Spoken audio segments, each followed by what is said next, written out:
How to change DoorDash password. Hi guys, welcome to our channel. Let's begin. In this video, I will guide you on how you can change DoorDash password. For this, you want to open the DoorDash app on your device. If you don't have this application, you can head over to Play Store or App Store to download and install this. Once you open the app, make sure to sign into your account. Now, if you want to change your DoorDash password, the steps are very simple. The first thing you want to do is tap on the profile icon at the top of your screen. Now, from here, you have the option of Manage Account. Go ahead and tap on that. Now, you will find all of your account information over here.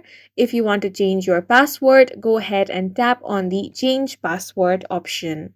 Now, in order to change your password, you will have to enter your old password on the first box. So go ahead and enter that. Now, the second step is to enter a new password.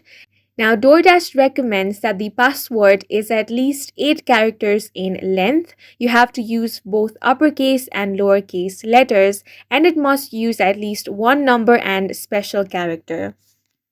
So go ahead and create your new password. Then on the third box, you have to re-enter the password to confirm it.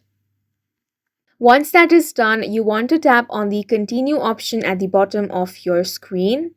Then once you do that, your password will be successfully changed, and that's it for this video. If you found it helpful, please make sure to hit the like button and subscribe for more videos like this.